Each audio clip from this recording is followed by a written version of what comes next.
High friends, welcome to সাউ info. Nostalgic flip ডিজাইনের phone আবারও ফ্লিপ ফোন লাভারদের জন্য নিয়ে এসেছে সেই সবার প্রিয় ফিনল্যান্ডের কোম্পানি নোকিয়া। সো ফ্রেন্ডস, কেমন আছেন সবাই? রিসেন্টলি মার্কেটে লঞ্চ হতে চলেছে নোকিয়ার নতুন folding phone Nokia 2660 flip. Nokia ব্র্যান্ডের অধীনে এই ফোন লঞ্চ করেছে এইচএমডি গ্লোবালি এই ফোনটি জুলাই 2022-তে রিলিজ হয়েছে, তবে ইন্ডিয়াতে নভেম্বর মাসের মধ্যেই লঞ্চ করবে বলে আশা করা যায়। ইন্ডিয়াতে এই ফোনটির প্রাইস 5000 এর মধ্যে থাকবে বলে আশা করা যায়। অফিসিয়াল ভাবে তেমন কোনো ইনফরমেশন এখনো নোকিয়া প্রোভাইড করেনি।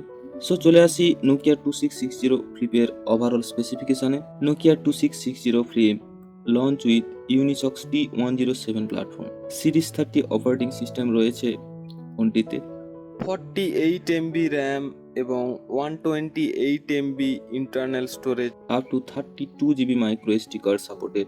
এছাড়া দুটো ডিসপ্লে দেখতে পাবেন ফোনটিতে, 2.8 ইঞ্চ QVGA মেইন ডিসপ্লে আর 1.77 inch secondary display. 0.3 MP rear camera with LED ফ্ল্যাশও রয়েছে ফোনটিতে। কানেক্টিভিটির ক্ষেত্রে dual SIM 4G, BT 4.2, 3.5mm headphone Jack, micro USB 2.0 রয়েছে ফোনটিতে।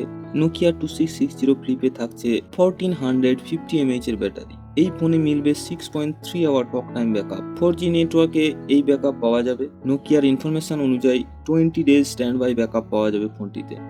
এছাড়া features wise cordless FM, MP3 player এবং অবশ্যই স্নেক গেম সহ একাধিক ইনবিল্ট গেম থাকছে ফোনটিতে। ফ্লিপ ডিজাইন হওয়া সত্ত্বেও ফোনটি খুব হালকা, 123 গ্রামস অনলি, এবং 3টি কালারে ফোনটির দেখা মিলবে, ব্লু, ব্ল্যাক এবং রেড।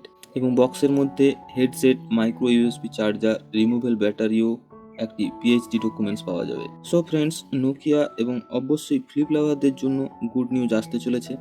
এবং ফোনটির বিষয়ে আপনার মতামত কি তা অবশ্যই জানাবেন, এবং ভিডিওটি ভালো লাগলে লাইক, কমেন্ট, শেয়ার করবেন অবশ্যই, এবং ভালো থাকবেন সবাই।